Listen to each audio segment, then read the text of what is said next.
আপনার কোনো জিনিস হারিয়ে গিয়েছে, দামি জিনিস, মূল্যবান জিনিস খুঁজে পাচ্ছেন না, বা আপনার জীবনের সেটাই সম্বল ছিল, কিন্তু সেই জিনিস আর পাওয়া যাচ্ছে না।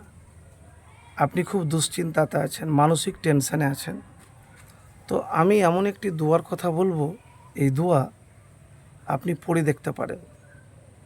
এবং যদি বিশ্বাস আপনার থাকে, ভরসা থাকে যে আমি আমার আল্লাহর কাছে দোয়া করেছি, আল্লাহ আমাকে দিবেই, কষ্ট করে ধৈর্য ধরে, কিন্তু তার আগে মুত্তাকি আল্লাহওয়ালা হতে হবে, হারাম থেকে বাঁচতে হবে। হারাম থেকে না বাঁচতে গেলে আর আপনার উপার্জনও হারাম হতে হবে, গুনাহ থেকে আপনাকে পবিত্র হতে হবে। তো সব কিছুই হালাল এবং পবিত্র হওয়া লাগবে। তো আমি যে দোয়ার কথা বলবো, আমার কোনো বানানো দোয়ার কথা নয়। কেন জানেন? আবু হুরায়রা রাদিয়াল্লাহু তাআলা আনহু থেকে বর্ণিত, নবী সাল্লাল্লাহু আলাইহি সাল্লাম বলেছেন, তোমাদের প্রত্যেক ব্যক্তির দোয়া কবুল হয়ে থাকে যদি সে তাড়াহুড়া না করে আর বলে যে আমি দোয়া করলাম কিন্তু আমার দোয়া কবুলই হলো না। তো এই কথা বলবেন না।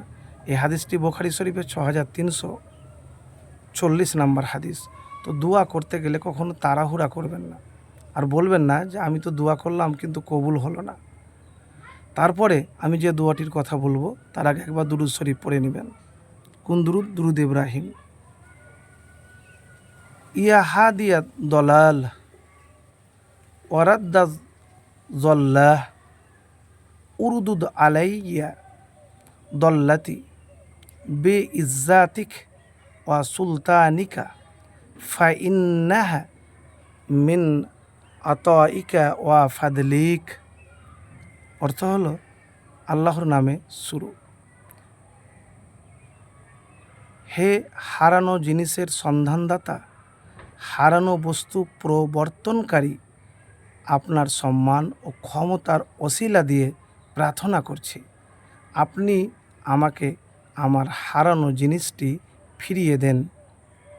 এটি আপনার দান এবং অনুগ্রহ। তো প্রিয় ভাই, এই দোয়াটি আপনি কতবার পড়বেন? বেশি পড়বেন, স্ক্রিনে দেওয়া থাকবে, মুখস্থ করে নেবেন। হাদিস এসেছে, জাবের রাদিয়াল্লাহু তাআলা আনহু বলেন, আমি রাসূলুল্লাহ সাল্লাল্লাহু আলাইহি সাল্লামকে বলতে শুনেছি, কোনো ব্যক্তি আল্লাহর কাছে কোনো কিছু প্রার্থনা করলে, দোয়া করলে, আল্লাহ তাআলা তাকে দান করেন অথবা তদান অনুযায়ী তার থেকে কোনো অমঙ্গল প্রতিহিত করেন, যতক্ষণ না সে কোনো পাপাচারে লিপ্ত বা আত্মীয়তার সম্পর্ক ছিন্ন করার জন্য দোয়া করে। তো এটিও মনে রাখবেন, মানে আপনি দোয়া যখন করবেন তখন বলবেন না যে কবুল, আমার দোয়া হয়নি, কবুল হলো না। আর আল্লাহর কাছে যখন দোয়া করবেন, কোনো প্রার্থনা করবেন, সেই জিনিস পাবেন ভাই, কিন্তু তার জন্য আপনাকে ধৈর্য ধরতে হবে, তাড়াহুড়া করলে চলবে না। আর যদি নাও পান তাহলে আল্লাহ কী করবেন? আপনার অমঙ্গল প্রতিহিত করে দেন। কিন্তু শর্ত এখানে দুটি আছে, পাপাচারে লিপ্ত হলে চলবে না, আর আত্মীয়তার সম্পর্ক ছিন্ন করার জন্য দোয়া করা চলবে না। তো প্রিয় ভাই, আপনার জীবনের অনেক দামি জিনিস, মূল্যবান জিনিস, বা যে কোনো জিনিস, ভালোবাসার জিনিস, যে কোনো জিনিসই হোক, দামি জিনিস হারিয়ে গিয়েছে, টাকা হোক, পয়সা হোক, যে কোনো জিনিসই হোক, আপনি এই দোয়াটি পড়ুন। অনেকেই উপকৃত হয়েছে। এই দোয়া যদি একবার করতে পারেন কষ্ট করে, ধৈর্য ধরে, তাহলে ইনশাল্লাহ পাবেন। আর যদি নাও পান তো তার চাইতে উত্তম জিনিস পাবেন। কখন পাবেন? যদি দোয়া আপনার কবুল হয় তখন পাবেন।